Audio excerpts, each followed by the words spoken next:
Hello बच्चों, let's read the question. The question says the incorrect statement from the following is: 1. Water splitting complex is physically located on the inner side of the membrane of the thylakoid. 2. The electrons needed to replace those removed from the photosystem 1 are provided by PS2. 3. Splitting of water is associated with PS2. 4. Functioning of PS1 is not necessary to synthesize NADPH2. Question में हमें एक incorrect statement को choose करना है. इस question में हमारा की कॉन्सेप्ट होगा non cyclic photophosphorylation. Non cyclic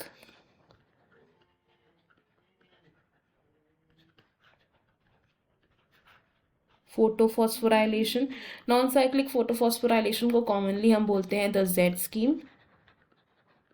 अब ये जो नॉन साइक्लिक फोटोफॉस्फोराइलेशन है ये कैसे होती है, अगर हम वो देखें तो इसमें इन्वॉल्व होते हैं दोनों ही photo systems which are PS1 and PS2. सबसे पहले ऑर्गेनाइज्ड होता है PS2 and then is the PS1. सबसे पहले जो PS2 है ये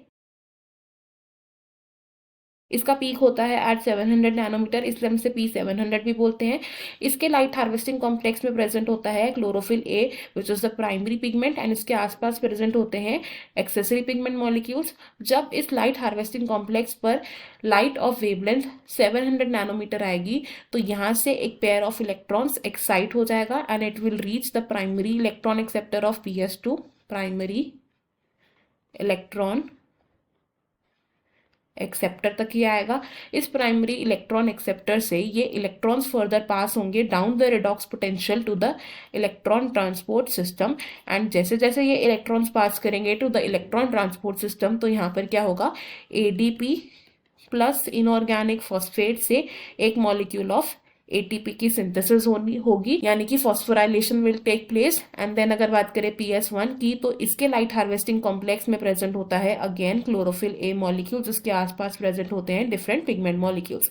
PS1 का जो पीक होता है इट इज एट 680 नैनोमीटर, इसलिए इसे P680 भी बोला जाता है. नाउ PS1 पर जब लाइट आएगी beyond 680 nanometre and electrons pass करेंगे तो ये इलेक्ट्रॉन्स फर्दर क्या करेंगे, they will get excited and ये इलेक्ट्रॉन पेयर रीच करेगा to the primary electron acceptor of the photosystem 1.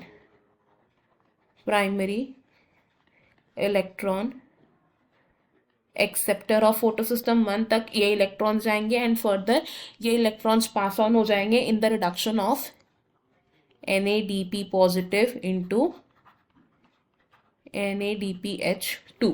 Now जो कंटिन्यूस सप्लाई ऑफ इलेक्ट्रॉन्स मिल रहा है PS2 को, ये किसकी वजह से मिल रहा है, it is because of the splitting of water molecule.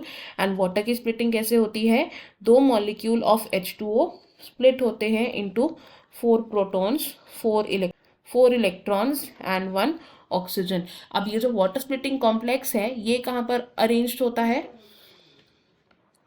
Water splitting complex कहाँ पर ऑर्गेनाइज्ड है, it is organized in the inner membrane of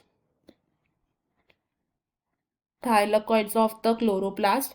अब water splitting complex continuously electron supply कर रहा है to the PS2, supplies electrons to photosystem 2 and ये PS2 क्या कर रहा है, फर्दर ये इलेक्ट्रॉन्स को फर्दर ट्रांसपोर्ट कर रहा है to PS1. It transports electrons to photosystem 1 and photosystem 1 necessary है for the reduction of NADP positive ताकि NADPH2 synthesize हो सके. It is necessary to reduce NADP positive into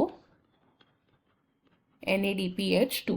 अब अगर हम अपनी स्टेटमेंट देखें इनमें से हमें इनकरेक्ट स्टेटमेंट चूज करनी है. इनकरेक्ट स्टेटमेंट है हमारी ऑप्शन 4 क्योंकि फंक्शनिंग ऑफ PS1 तो नेसेसरी है NADPH2 की सिंथेसिस करने के लिए, ना कि इट इज नॉट नेसेसरी. बाकी के ऑप्शन हमारे यहाँ पर रॉन्ग है because these are the correct statements. I hope you have understood it well. Best of luck. Thank you.